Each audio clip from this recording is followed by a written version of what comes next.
Hello everyone, a very good afternoon to all of you. I am Sakshi, welcoming you all on behalf of Solar Quarter Southeast Asia and First View Group to our exclusive webinar on Powering Up the Rooftop Revolution, Ensuring Stability in Residential and CNI Solar in Myanmar.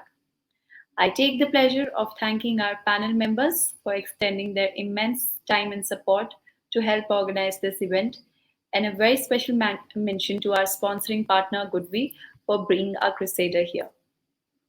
We also have a lot of exciting polls. Do not miss them, they're open for the entire session.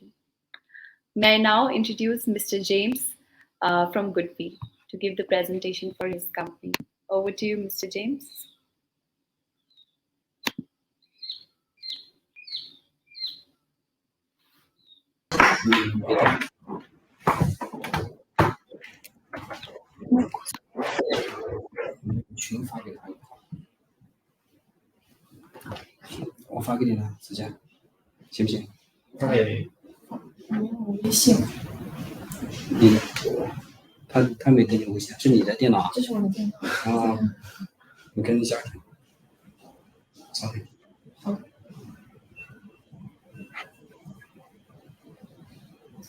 Mr. James, please take it ahead. Yeah.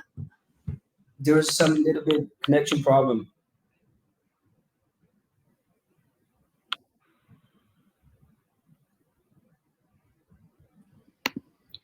No worries. Meanwhile, Can you see our screen? yes, it's visible now. You may proceed.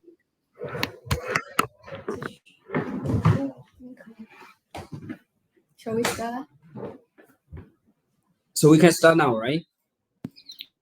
Yes, please go ahead. Okay.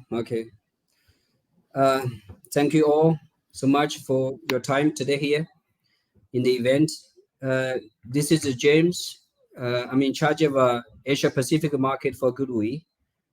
So first, I will introduce our company. So the presentation started with our slogan, driving the world's smart energy future. And okay, so we have till today totally installed more than 4 million units of inverters across the globe. And so here I will walk you through the milestones of our company since day one. So we established in 2010, and from 2011 to 13, our inverters in different series started to win the award from the German lab, Phantom. So which was very popular and highly accepted during that time. And in 2014, that marked a significant year for Goodwe because our hybrid inverter was launched to the market. So since when, we have built ourselves to be the pioneering and top supply for the storage solution to the global market, especially in Europe and Australia. And also our UK company and the Dutch service center established in 2014. So 2015, we have our Solar Academy and also Australian subsidiary company established. And 2016, we start to win the TUV Quality Award, named All Quality Matters. So actually for 7 consecutive years, Goodwe has won this award. And so same year, 2016, we launched our SIMS portal to do monitoring as well as power management. And same year, 2016, Goodwe inverters have been available in IKEA shopping mall across Europe. And 2017, we set up our second R&D center in Shenzhen and also the India Service Center. 2018, uh, we established our European headquarters in Munich. Same year, we have the Mexico and Brazil after-sales service centers set up, and we come to the 2019. So we moved to where we are now, the new headquarters, and also we have our Phoenix and South Korea branch company set up by that year. And 2020 marked another significant year for GUI. So we got listed on Shanghai Stock Exchange market. And the same year, GE announced GUI as the licensing partner. So since when GUI has started to design, produce, and sell GE inverters globally. And 2021, so our USA and Japan subsidiary company established, and also our global call center. And here you will see that 7 years consecutively, Goodwill has won the TUV Quality Award. 2022, we had our global rebranding, and also the groundbreaking ceremony of Goodwill Smart Energy R&D Center. So we move to next page. So here are the significant figures about Goodwill. So 4,600 employees totally across the globe, out of which more than 850 working in the R&D segment, and more than 150 overseas employees we have it now. And last year revenue, that was 735 million US dollar. And here is the information about our global presence. So we have branches, or you can call subsidiary company, more than 10 globally. And also we have more than 20 service and sales centers across the globe, and 4 R&D centers in Suzhou, Shenzhen, Wuhan, and Nanjing, and 2 major production facilities in Suzhou and Guangdong. Okay, so the awards Goodwill has won during the past few years. 2018, the Red Dot design for the elegant design of our inverter, and from 2017 to 2021, EUPD top brand for 5 consecutive years. 2015 to 21, yeah, here is about what I just mentioned. So Goodwill is the only inverter brand to have won this award for 7 consecutive years. And in 2019, Woods magazine verified Goodwill as the world's #1 residential inverter supplier. Same year, 2019, PV magazine award for us. And 2021, in the energy storage inspection testing competition, Goodwill EH 5 kilowatt won the second prize, and the ET 10 kilowatt won the fifth position. And 2021, Bloomberg announced Goodwill as the most financially stable inverter company. And here we come to 2022. Woods magazine again verified Goodwill as the world's top 3 storage inverter supplier. And same year, we won the silver medal by EcoVadis. It's about the business stability, sustainability. Okay. And next page is about the production capacity. We have 30 gigawatt solar inverter capacity, added by 2.1 gigawatt hour battery capacity. Global installation database, 52 gigawatt, accumulative capacity, 4 gigawatt for energy storage, 23 for residential, 4 gigawatt utility, 21 gigawatt CNI. It's about our market share in global market, out of which you can see that, Czech Republic have more than 50% market share. Mostly residential inverters. And Netherlands, 30% for residential, 15% for C&I, Italy 35% rooftop, Germany, which is quite remarkable here for us, it's 20% as for storage. Australia 30% rooftop. Our overseas warehouses in USA, Brazil, Netherlands, India, Australia, all these countries. So here we come to the product portfolio. So we have a residential inverters, on-grid inverters, zero point 0.7 to 20 kilowatt. And also we have the commercial on-grid inverters from 25 to 120 kilowatt, and added by the utility inverters 250. Now very soon we will have 350 as well. Apart from that, we have energy storage product portfolio as well, 3 kilowatt up to 100 kilowatt, and also batteries. So this is pretty much about the company general information. So the next our colleague will bring you more details about the Goodwill products. Thank you very much.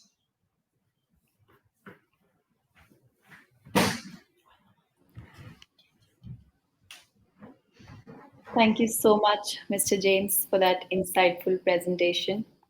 Yeah, thank you.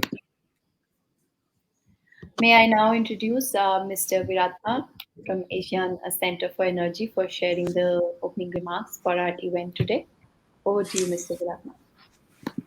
Thank you, Saksi.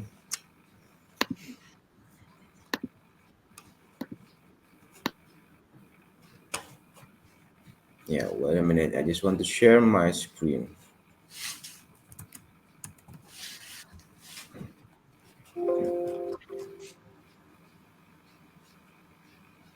A pleasant good afternoon to all of you, distinguished participants, ladies and gentlemen, also distinguished speakers.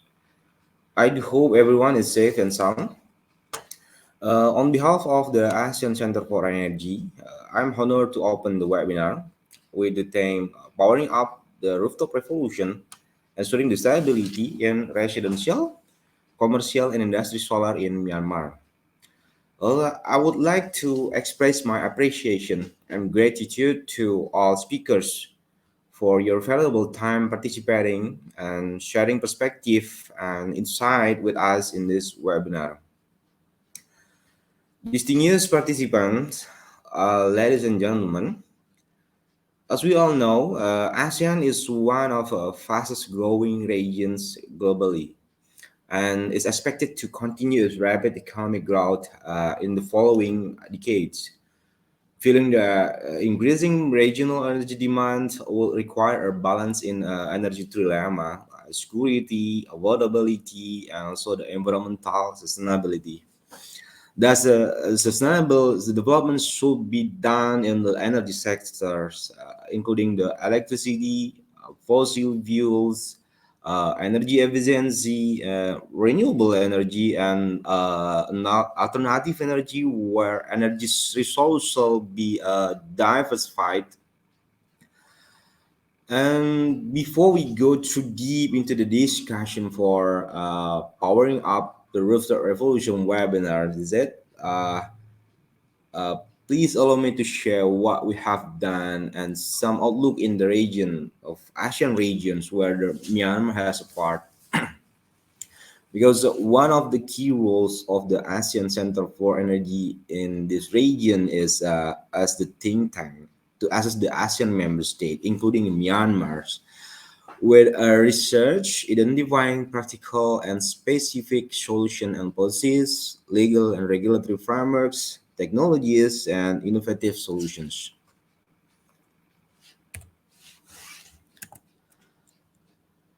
Renewable energy, RE, has shown its resilience growth amid the global COVID-19 pandemic.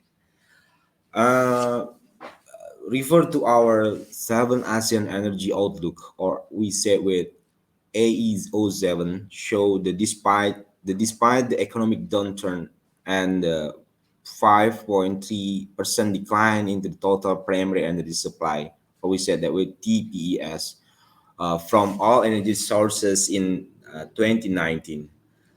The RE share accounted for 14.2% as of 2020, with its equivalent to 0.4% increase from 2019 levels. This progress is still significantly short of the aspirational RE target of 23% by 2020 as established under the ASEAN Plan of Action for Energy Cooperation, or we said that with APIC Phase 2 during 2021 and 2025. The APEC itself like a Bible in the energy sector in the ASEAN.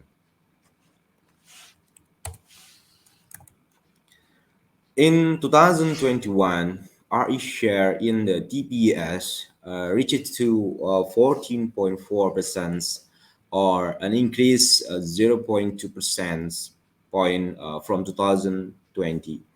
Whereas because the have 14.2 and increased become to 14.4, where the TPS increases of 1.5% from 2020 level, while renewable increases also by 2.6% from 2020 level.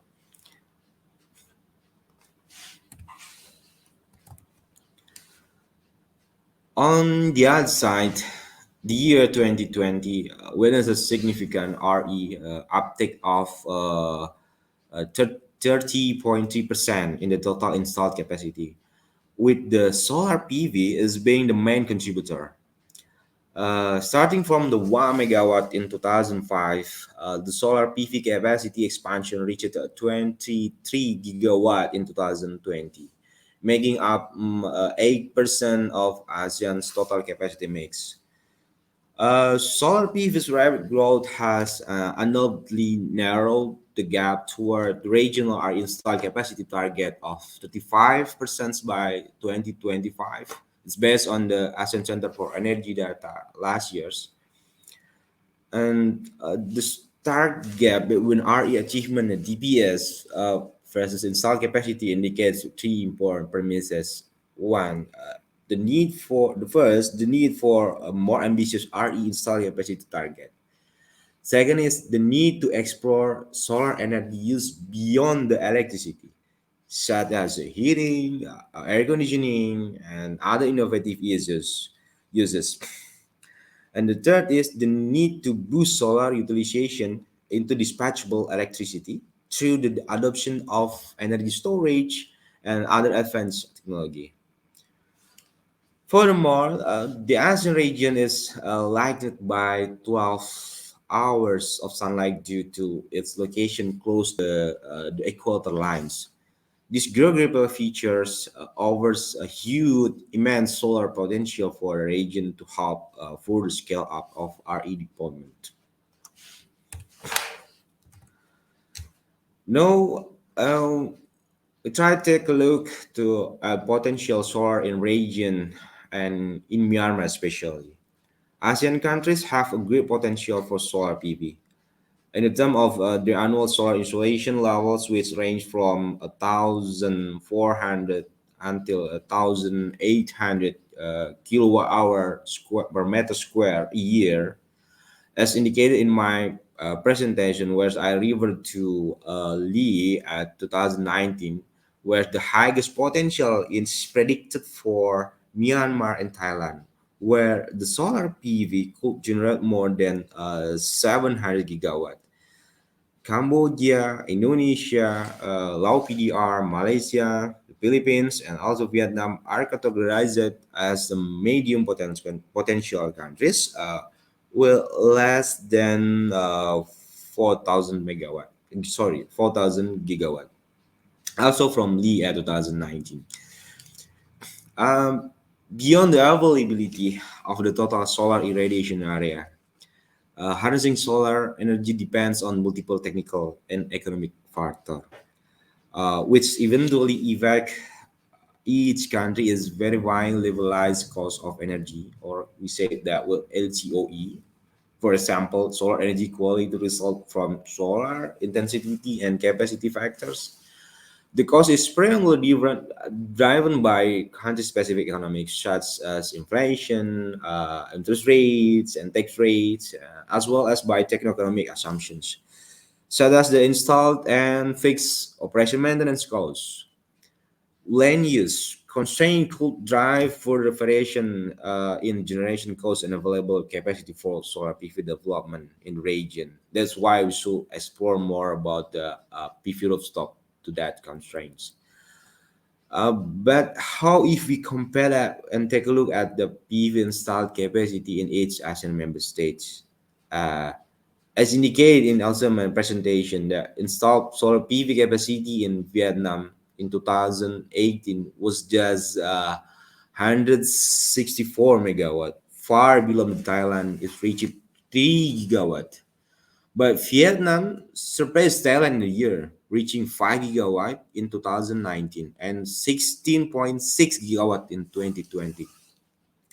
That number is nearly twice their target of approximately 850 megawatt in a year, and far higher than other member states in the region. Vietnam, I think, leading country in solar development, built more than 4 gigawatt of solar energy capacity in 2019. Furthermore, this may because Vietnam also applies a feed-in tariff for investors to maintain the sustainability of solar energy infrastructure. Yeah, um, might be the all data records, the outlook, and also the comparison between the ASEAN countries will give insight for us to create excellent discussion in this webinar. For more information, there is data publication. Everyone can access our website or scan the QR from the screen. Ladies and gentlemen, in today's webinar, we will also learn and hear from the expert on this topic that will enlighten us on the how ASEAN countries or Myanmar especially can implement the green recovery in the energy sector with powering up rooftop revolution and ensuring stability in residential and also in the CNI solar sector. This webinar is supported by Goodwe as the exclusive partner and organized by Solar Quarter. We do hope all participants of this webinar could gain more knowledge. Please ask questions or share their opinion with our experts today.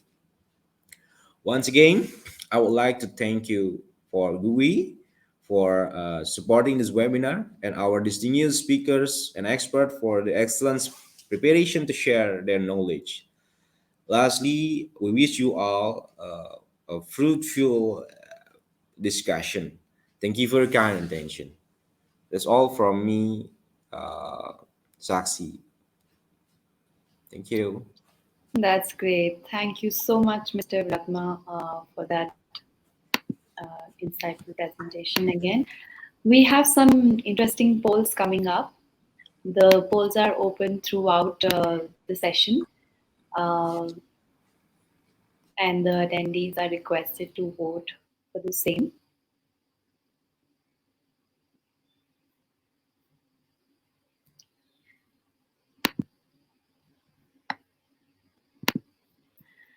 We will now move on, and I would now request my team to play the commercial videos for Goodby.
Thank you, team, for playing that video.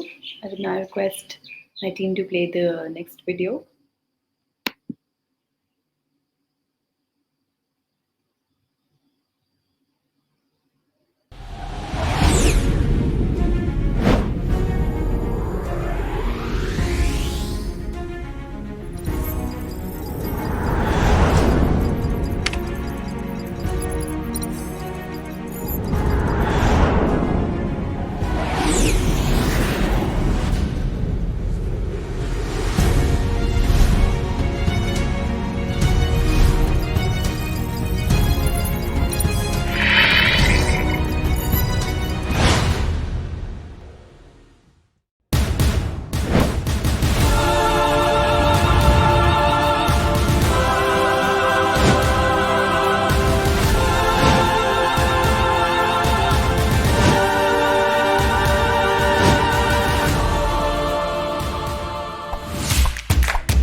Thank you, team, for playing that.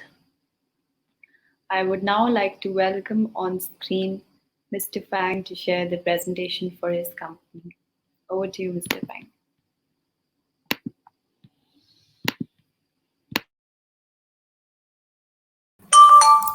Hey guys, today I will introduce our GUI residential energy storage solution.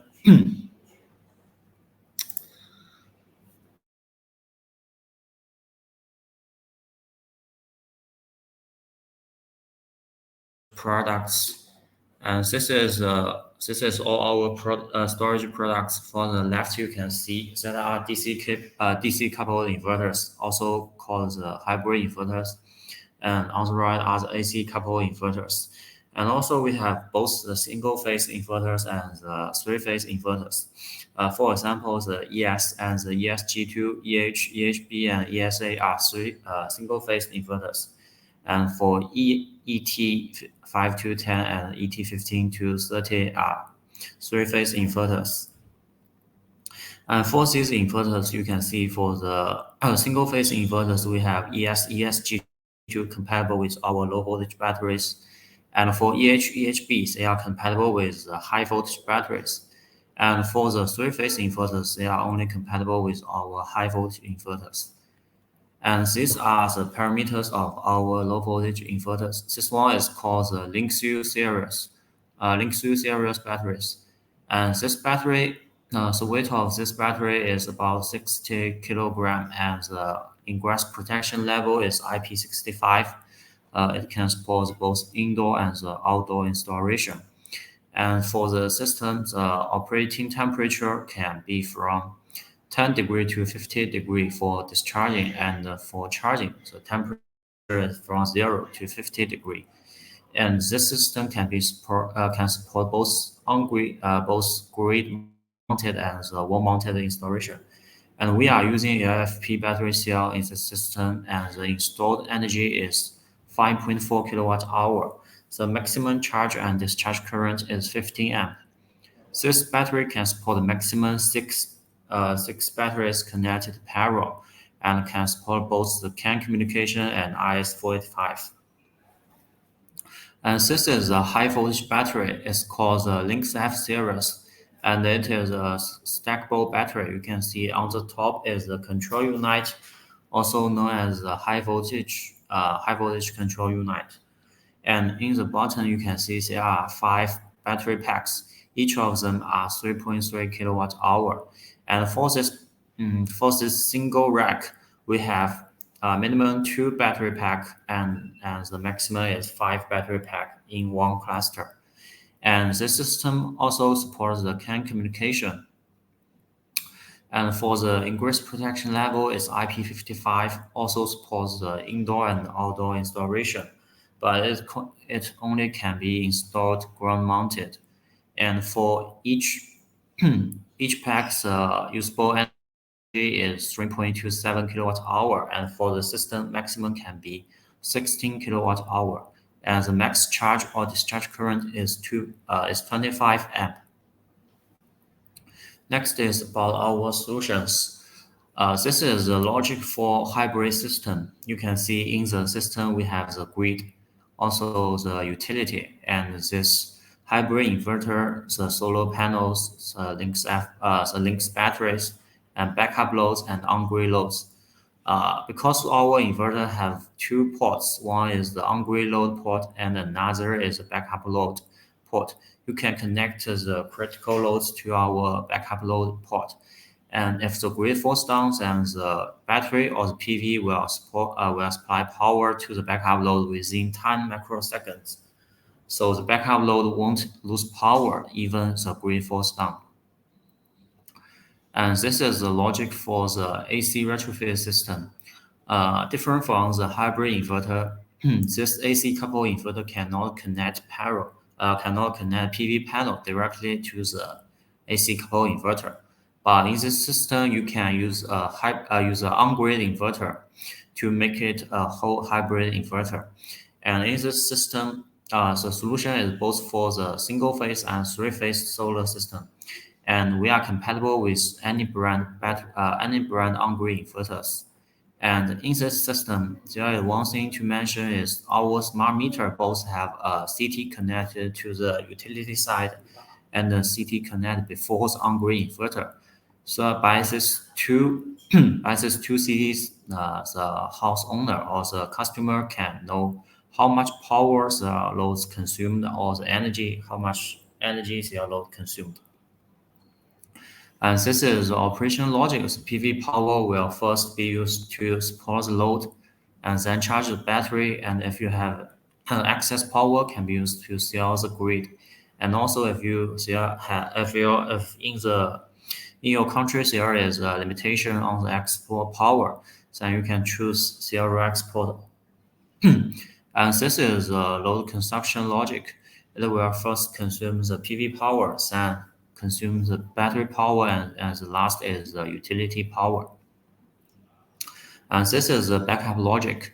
If you put some critical loads into our backup port, and if the grid falls down, the system will supply power to the backup load within 10 microseconds.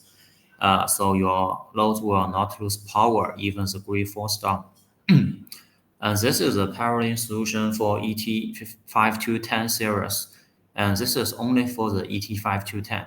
You can see in this system, the inverters are connected together, only the on-grid side, and their backup side are connected separately. And in this solution can support maximum 100 kilowatt. And this is a three-phase solution, so also supports the unbalanced output. And this is a single-phase solution only for the ESG2 series. In this solution, we are building a master and slave communication structure. The master one will connect the easy dongle and both the smart meter. And in this solution, the inverter, both the on-grid side and the backup side are connected together to support a heavy load. Another thing to mention is if you connect only like 3 inverters together, and for the whole system, the switch time level is still within 10 microseconds. And this is the load control logic for the ET series and ESG2 series. In our inverter, we reserved a dry contact you can connect to the before the heavy loads like the heat pump.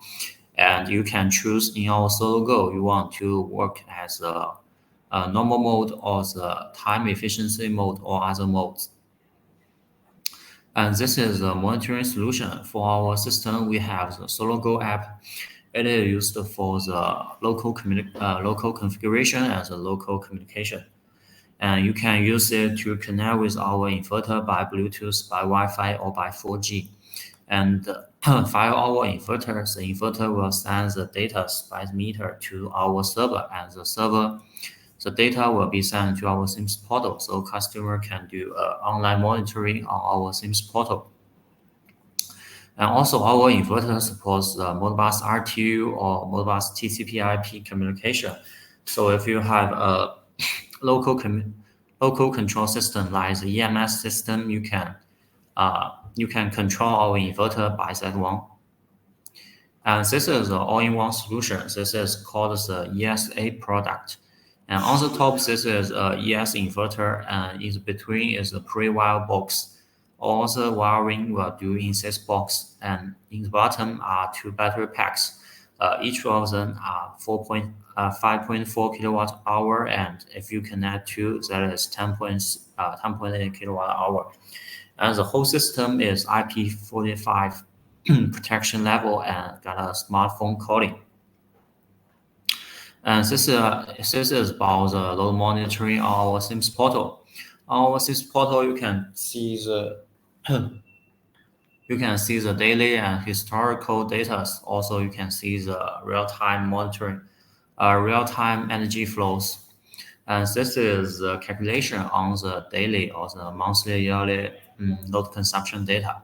And this is a ratio about the self-use energy. And some features of our Goodwill solution, we can support a one-stop solution.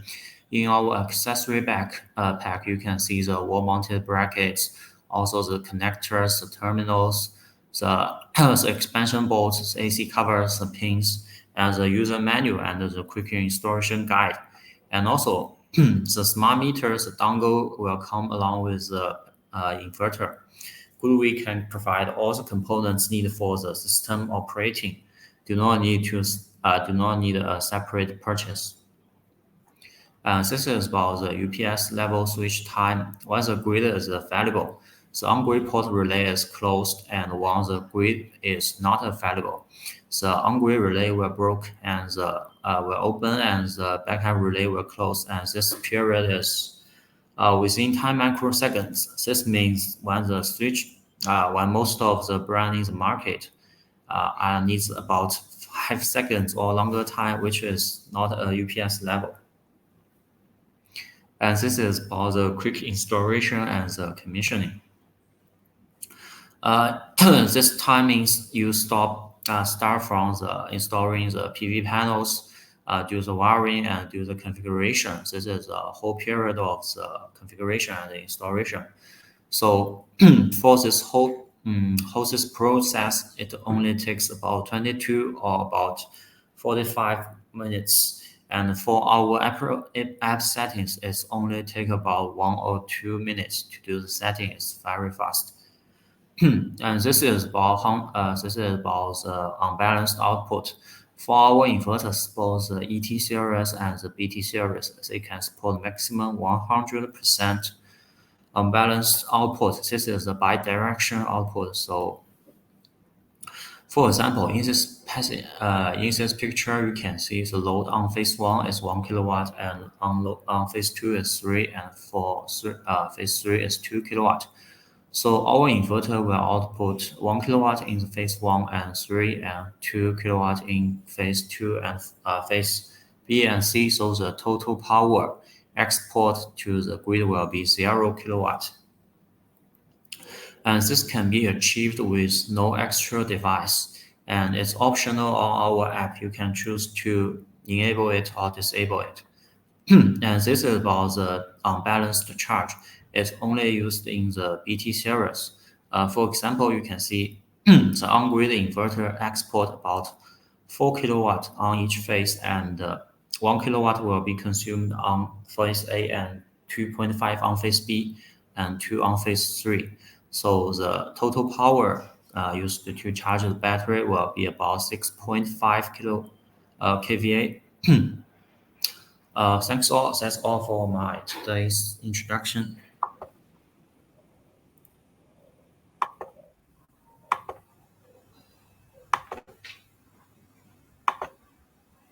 Thank you so much, Mr. Fang, for this insightful presentation.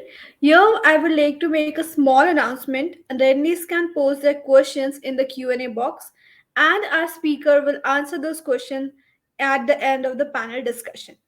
Our webinar aims to shed light on valuable insights and practical strategies to ensure a reliable power supply for residential and commercial and industrial sectors.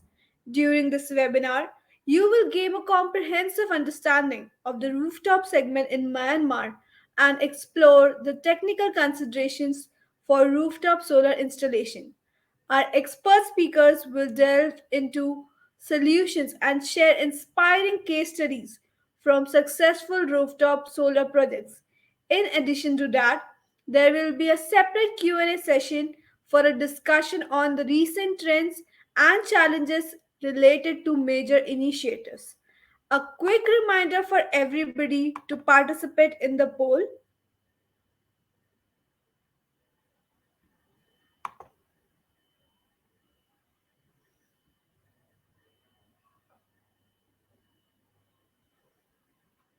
I can see people voting for it. Great. So the polls will be open throughout the session. Moving ahead, Mr. Thomas Jacobson, who is the Managing Director of Indochina Energy Partners, will be the moderator for the session. Allow me to introduce the elite panel for today.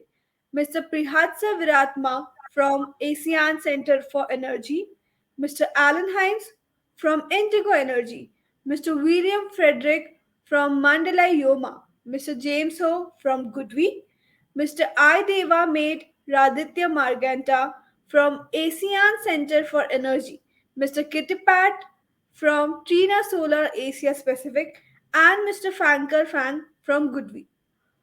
I would like to hand it over to Mr. Jacobson. Please take the discussion ahead. Thank you very much, Priyanshi. So welcome to the panel discussion. I hope you can all hear me. We have a little bit of echo issue. I will first like all the panelists to just give a brief introduction of themselves and their company, about a minute or so. We're running a little bit behind time schedule. So as I call out your names, please a brief introduction so everybody knows who we are. So if we start with you, Wilfred. Yes, thank you.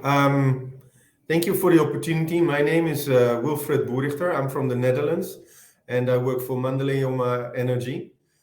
We do a lot of solar, both on the rural side as well on the CNI. And today we are talking about the CNI projects. And I think with the big team that we have here, we are one of the leading implementers of solar in the CNI industry in Myanmar.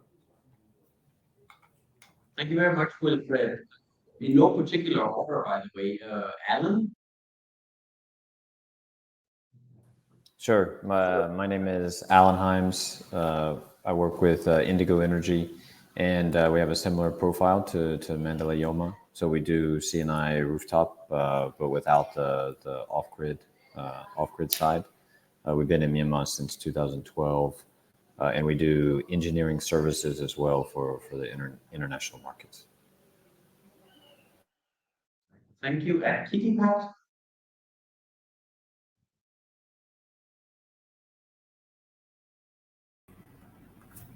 Yes. Hi. So I'm from Trina Solar. So I'm the pre-sale APAC manager for Trina Solar. So the Trina Solar is a solar panel manufacturer company.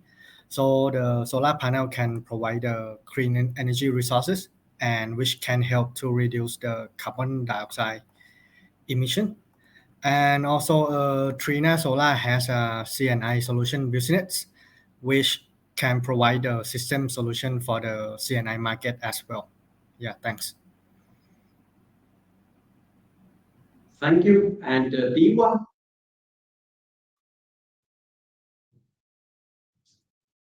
Yes. Okay. Good afternoon, everyone. So my name is Dewa, and greeting from ACE. So ACE is basically a think tank that supports the ASEAN member states in order to provide kind of technical assistance.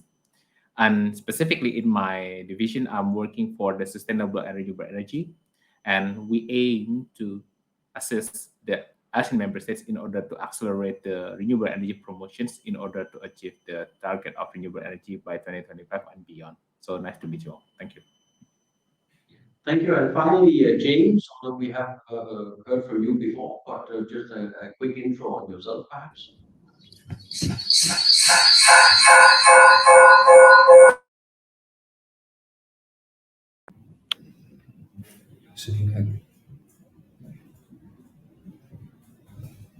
Are you okay, James, or should we skip?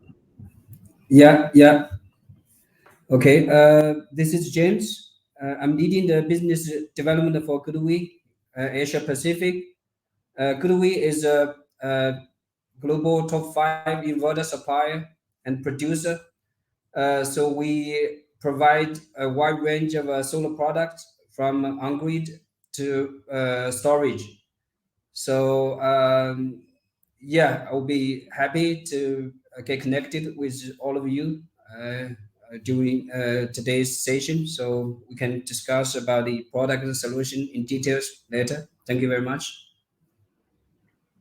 Okay, thank you to the panelists. And finally, my name is Thomas Jacobsen. I'm Managing Director of Indochina Energy Partners. We are an independent power producer that is active in Myanmar, Cambodia, and Vietnam. We're sitting in the Vietnam office right now, and we are one of the few regional IPPs that is open for investments into Myanmar at the moment, and that is because of our shareholders already have a lot of other investments in Myanmar. Without further ado, Wilfried, I will take the ball over to you to give us a bit of an overview of the rooftop market in Myanmar, both residential and C&I. Yeah, so I think if we look at the market is ready for solar. We see that the C&I industry is really facing a lot of challenges. And we're talking about stability, and that is one of the things that is, I think, crucial in Myanmar. We are looking for continuity for businesses, and with the current power supply, that is a challenge. Then we see that the fuel charges are increasing, and we have, because of the use of the DG, we see that there's a lot of environmental impact we are seeing. Then regarding the size, we just learned that there's over 7.7 gigawatt of potential in Myanmar. And we see that there are about 5,000 big rooftops that we can use for the installation of solar. Then we have 40,000 smaller areas that we can cover, not to talk about the households, which is a huge potential that all adds up to the 7.7 thousand gigawatts. What I think is most important for people to understand is that with the solar, they can generate about 25 to 50% of their energy requirements. That will lead to a huge saving for the companies, and it will lead to a huge stability that really would trigger an incentive for companies to grow again. Because with the challenges that they're facing, it is only the only way that we need to go if we want to really make these companies flourish more than what they're doing right now. So I think to achieve that, the industry is ready for cooperation and working together to foster innovation and really scale up, maybe in the same trend as we saw in the graph earlier in Vietnam. So I think all in all, there is a big potential, but we will need to work together to make it happen. Thank you very much, Wilfred. Alan, you've been, first of all, good to see you, my longtime friend. You've been in Myanmar for, yeah, if not forever, then for over 10 years. almost Can forever. you elaborate a little bit on how you see the market building on what Wilfred already has said? Sure. So this year has really demonstrated an explosion of the supply chain. So there's a ton of new players in the market, including GoodWe, and then a lot of distributors. So that's on the manufacturing side, right? China has always been quite connected to Myanmar just because of the geography, but the distribution has been painful. So our first projects were. There was almost there was probably zero of the supply chain that we were able to get 5 or 6 years ago, and locally. And nowadays, we get calls from legitimate players here that sell basically everything that you want for a solar project, and they have good volume, and the pricing is not outrageous. So I would say some of the headwinds, though, are the regulatory environment. While the government has publicly stated that they are supporting solar and they're trying to reduce some of the hurdles, such as commercial tax and customs duties, and however, they have different departments have gone on to create different problems. So, for example, the import license is a major sticking point for anybody who needs material in Myanmar these days. There's a lot of the term came back entertainment fee requests, and they're quite out of line with the value of the products, and so it ends up being actually much more than the commercial tax that was rescinded. These additional fees. So that's been a real issue on our mind for implementing projects these days. But I think there has been a real shift in the market just because the power situation is worse and has stayed worse than I've ever seen it in the last 10 years. Just because of the impact of the coup and the general economic problems here.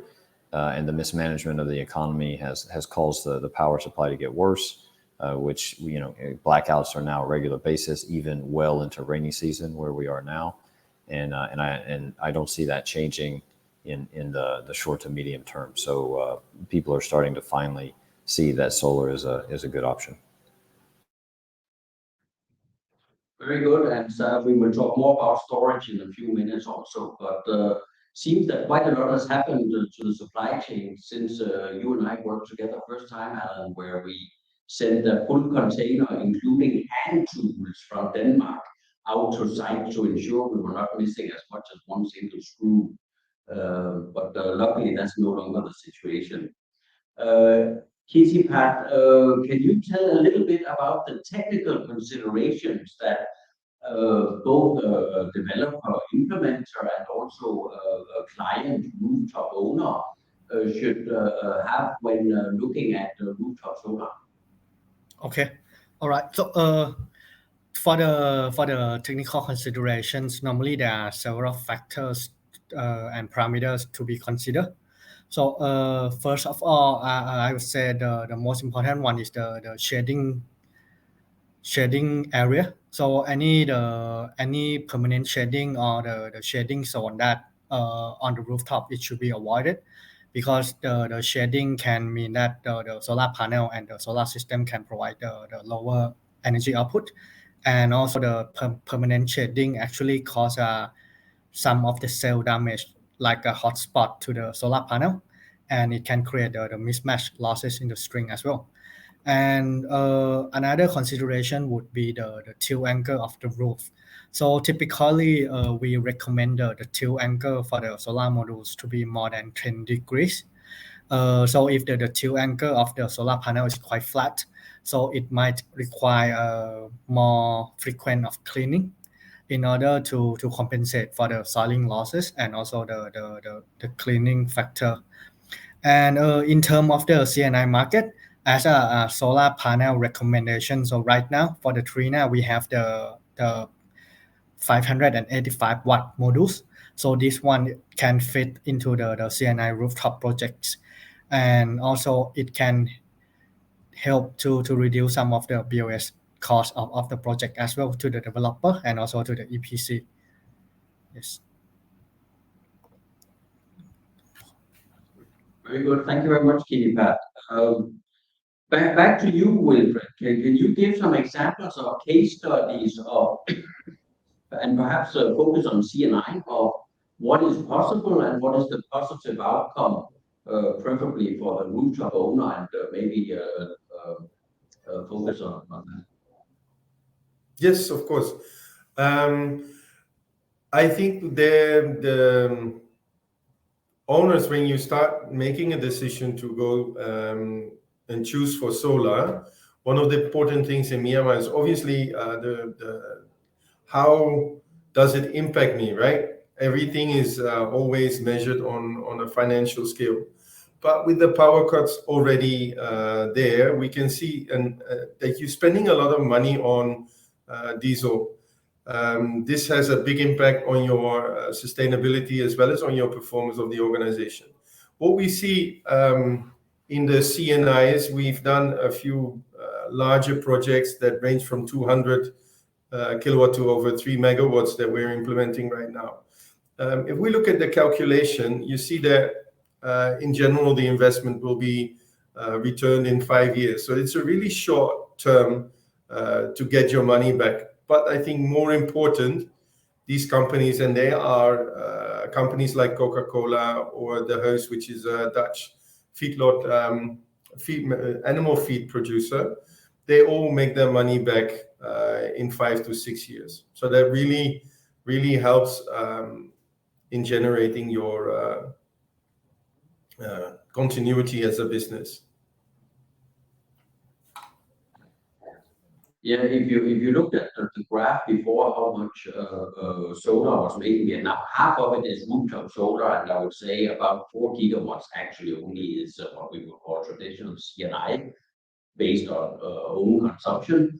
But that was achieved in a situation where there was 100% availability of grid power, never a power cut in Vietnam, and that the price of industrial power is around 7 cents, 8 cents in the daytime. So that was what we were up against there, and still 4 gigawatts of traditional CNI were built in 2.5 years. So obviously the the economics of projects is very good in Myanmar, very much better than they were here for Coca-Cola and Deloitte and so on. Deva, can you tell a little bit about the regulations that cover rooftop solar? That could be both regarding feed-in tariffs, technical regulations, connecting, etc. Right. Thank you. Thank you, Thomas, for the questions.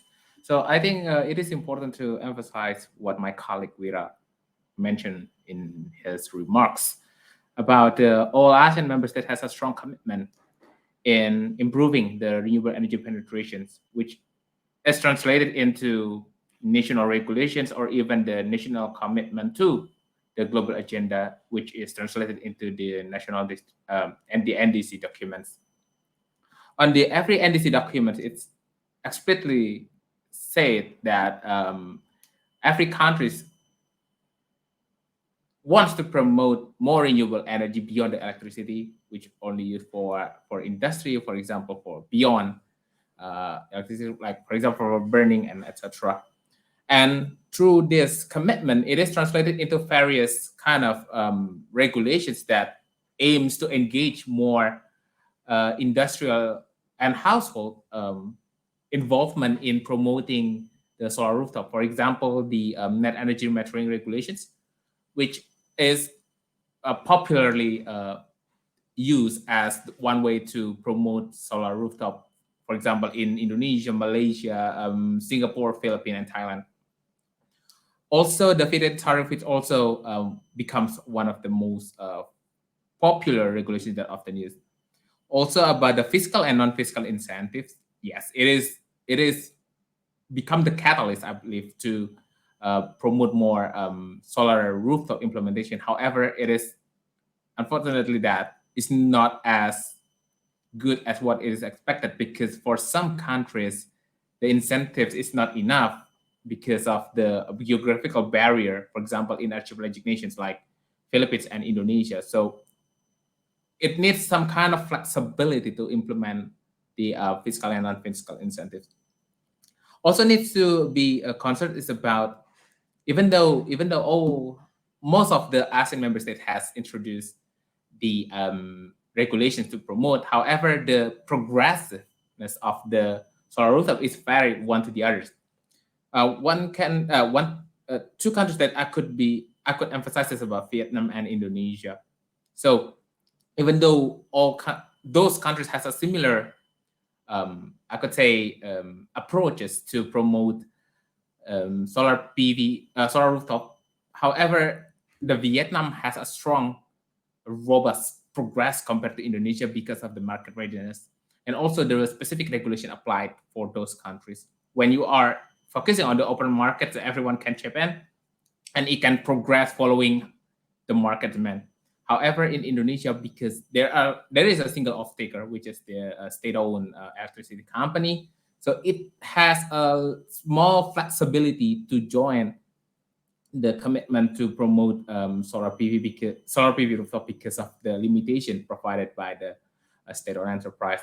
And to understand this issue wider, it is important to understand about the political commitment of every ASEAN member state. It also become the positive side, also at the same time become the barrier of the solar PV rooftop widening progress. I think that's all I could say about it. Thomas, back to you. Thank you. Thank you very much, David. Just perhaps one of the people in Myanmar can just remind me or educate me the feed-in tariff that was rolled out first in Naypyidaw, and then I believe also Yangon, and was there one more place? Has that actually come into law, and are there any projects that are actually feeding in and getting paid by Yangon Electricity Company or equivalent? Or is it still only a piece of paper?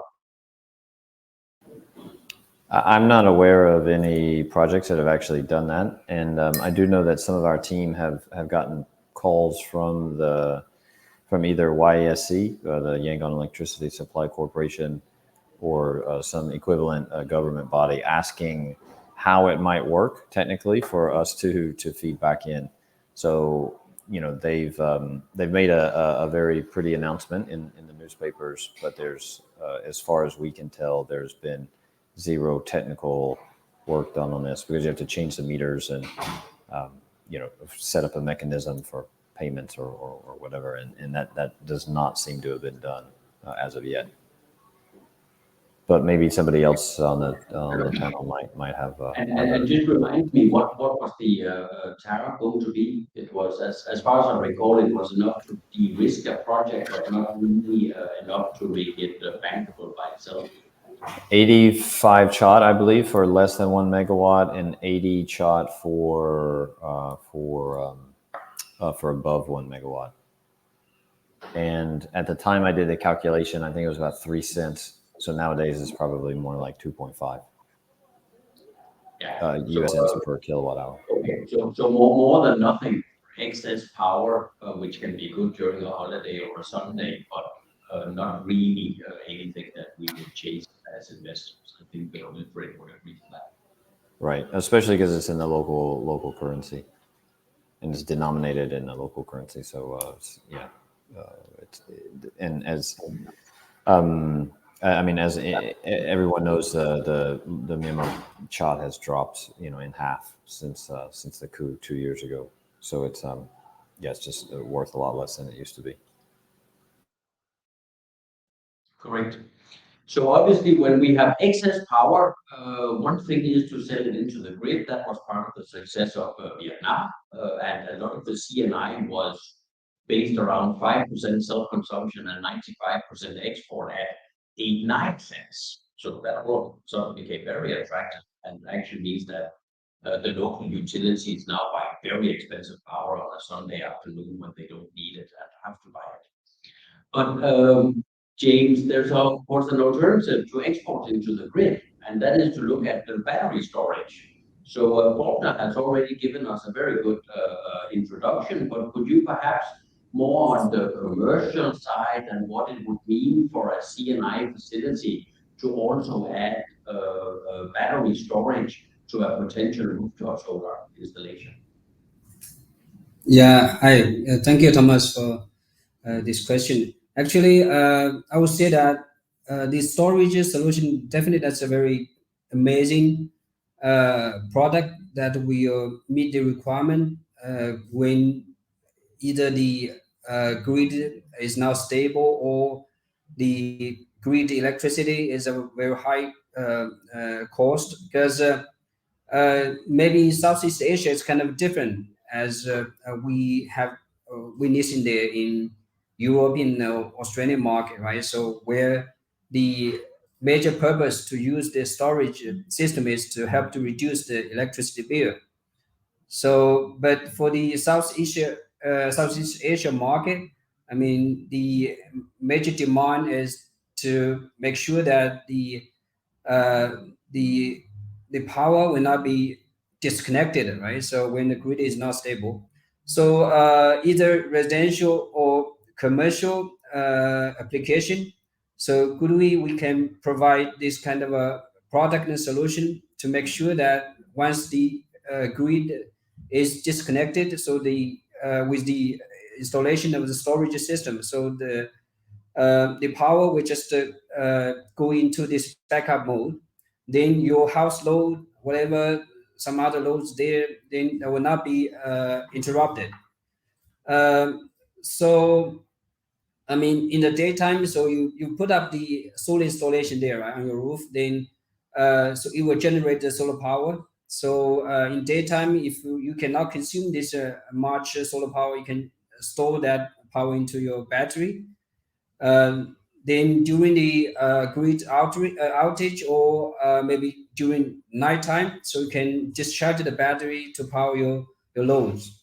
And also by using this kind of a storage system, so when in the daytime there is grid connection there, you can charge the battery in a very faster speed from the grid. So that will make sure that your battery will be full and can be discharged in a very perfect way when you're facing the grid disconnection. So today's topic is about ensuring the stability in residential and CNI solar in Myanmar. So that's the solution we're providing to the market. Uh, yeah. So yeah, Thomas, that is my answer.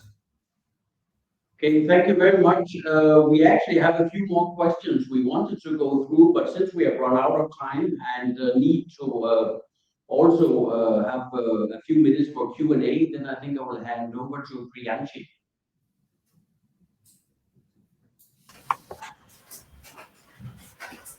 Yes, sir. So I'll display the questions on the screen.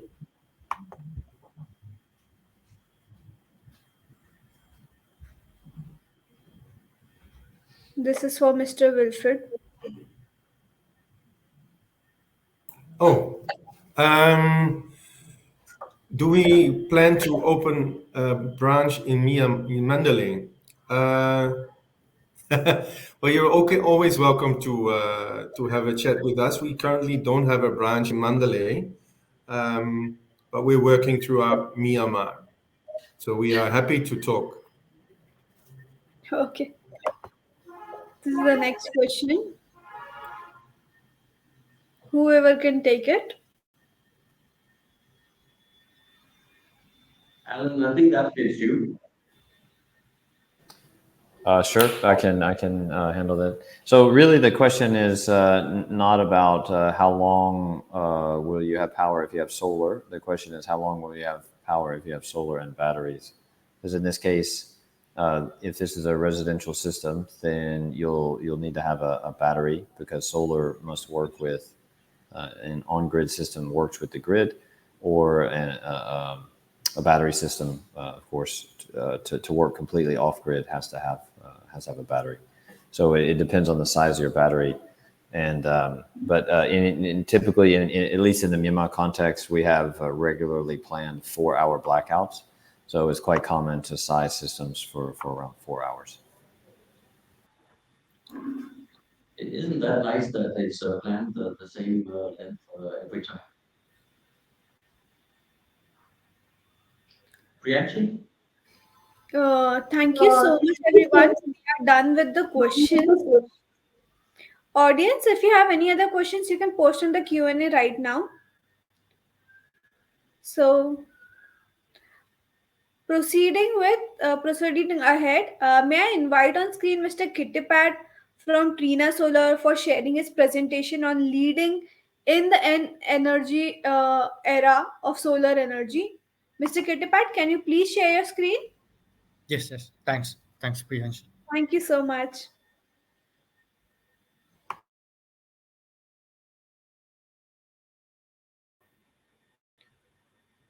So please let me know if you have any difficulties in sharing your screen. I'll be happy to help. Great. We can see it properly.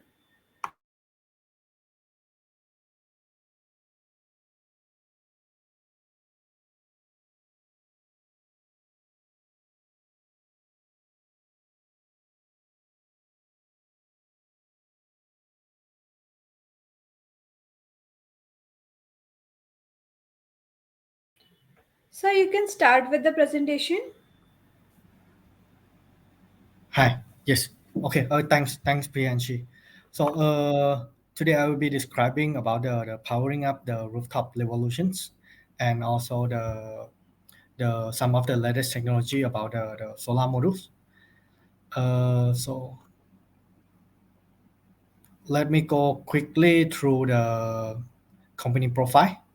So, as you can see here, that Trina Solar is founded in 1997, and then in 2006 we were listed on the New York Stock Exchange, and then on 2014 we became the world's largest PV module supplier, and 2015 we Trina Solar built another factory in Thailand, and 2016 Trina built another factory in Vietnam.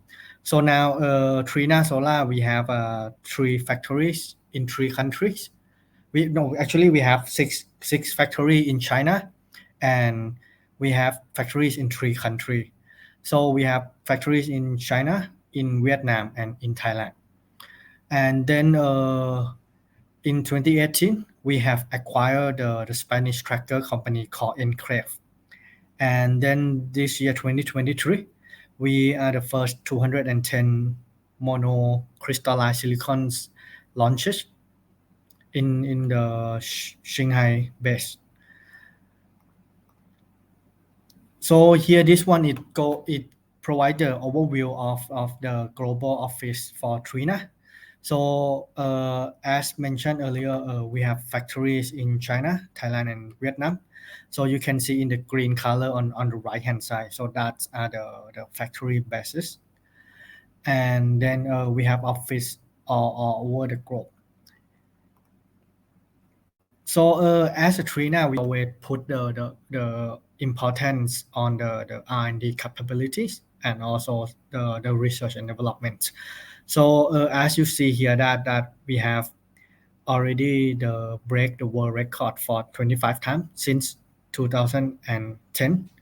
So we have achieved numerous of the standards in terms of the PV solar panels and also the IEC international standards as well, and the TUV standards also. So as a modules manufacturer, we always put an importance in the R&D development.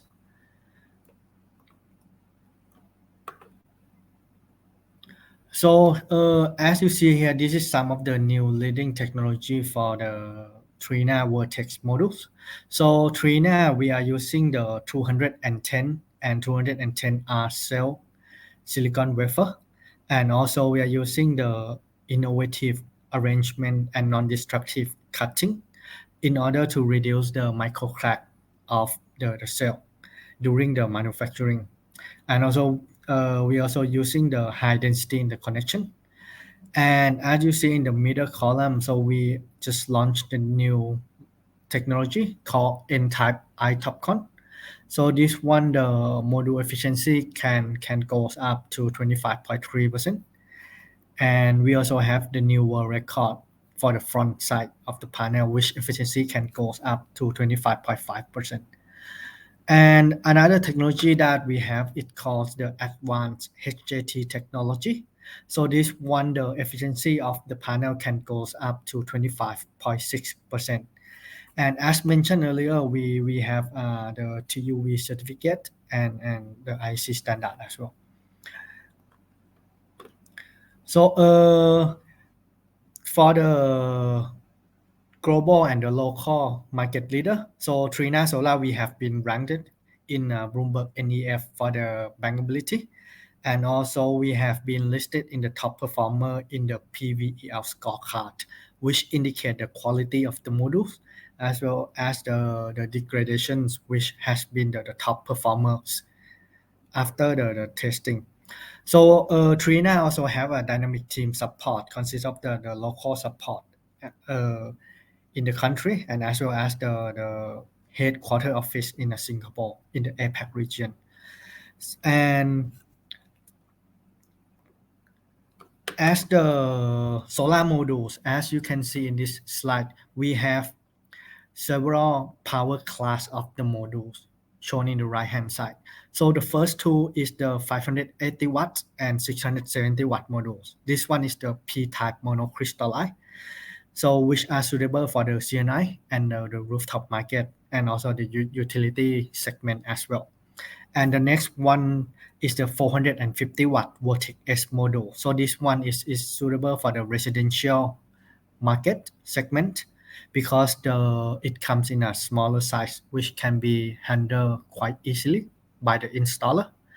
And also the latest technology called N-type Vortex N. We have a 605 watts and also a 695 watts for the N-type latest new technology. So as Trina, we are the number one world largest 210 millimeter module production scale.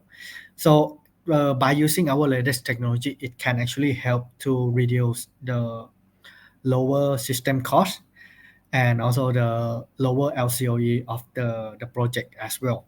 Because Trina, we are using what's called the low VOC or the open circuit voltage. So the installer can connect more modules per string, which can reduce some of the BOS and the cable cost as well. And as you've seen here, the module power class of Trina, we can reach up to like 670 watts for the P-type and also 695 watts for the N-type. So the high power class can help to reduce some of the mounting accessory also. So overall, this by using our latest technology, it can help to save some of the system costs for the project owner and the installer. So here, this one, it shows the overview of the characteristic of solar modules that we integrated into our Trina panel.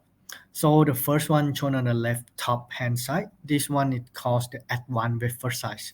So you may see in the slide here that the first one is a 156 millimeter cell. So this one is the old technology. So as the technology keeps improve, the cell actually gets bigger in terms of the dimensions. So right now the most advanced wafer size is the 210 millimeter cells, and this one we have integrated into our solar panel. And as mentioned earlier, the next one is the low open circuit voltage. So we are using the low open circuit voltage of the modules, which can increase the string power by almost like 34%, which can help to reduce some of the cable costs because there's less quantity of the string in the system. And also we have put into the reinforced structure aluminum frame of the modules, so the mechanical load performance is reliable. And we have also use the integrated delivery solutions, which will be shown in the later slide. And some of the technology like a non-destructive cutting, high density interconnection, multi-bus bar technology. This we also integrated into the modules in order to reduce the micro crack and also increase the module efficiency as well. So if we go into the detail of the latest module N-type modules, so this one is a 605 watts dual glass bifacial. So this one, the module efficiency is 22.4%. As you can see that even though the power of the module is high, but the open circuit voltage is not so high. So it's only 48.7 volt. Yeah. And also this this module is also compatible with the CNI inverters because the IMPPT is only less than 15 amps, so it can connect to most of the CNI inverters. And the next one, the largest power class we have now is a 695 watts N-type.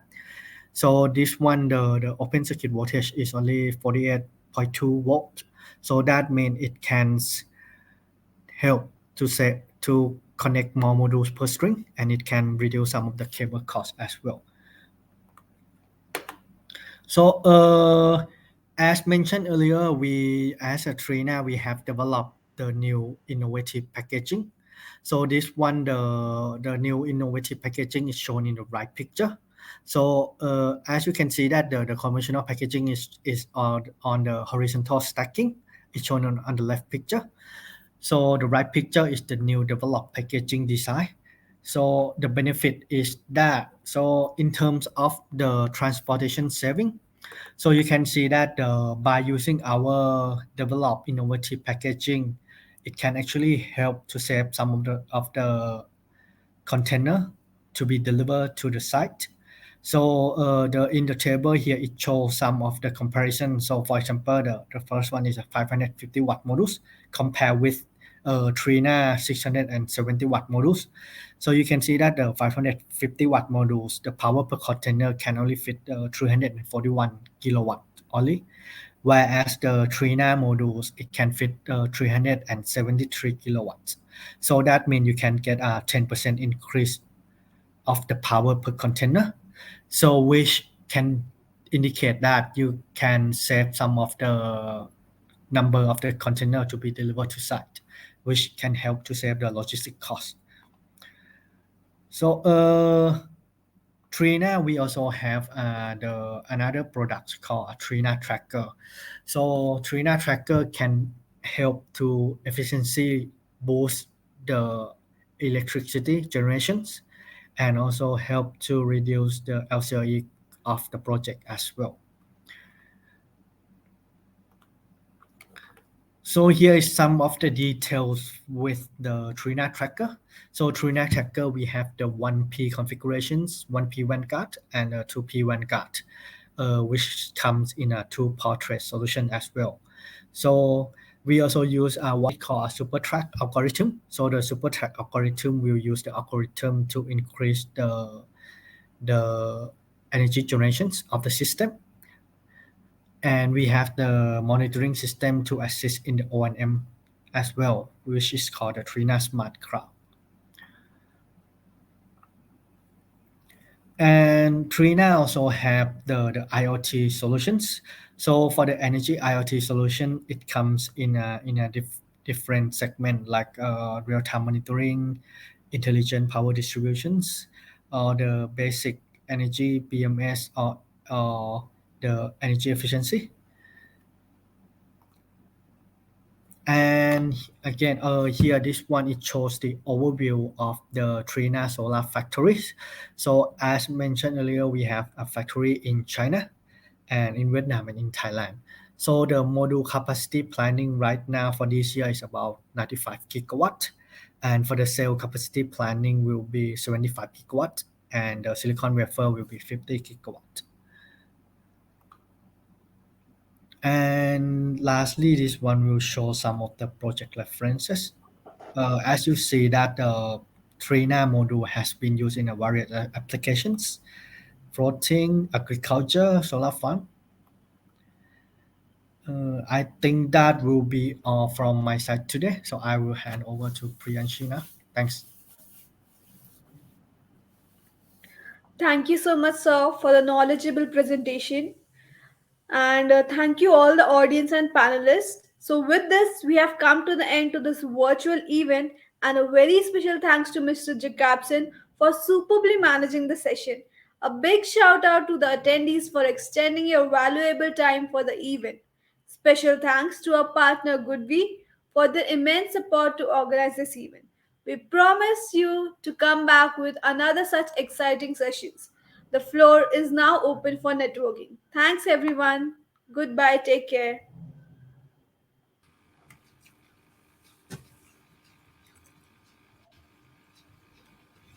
Bye, everyone. Take care.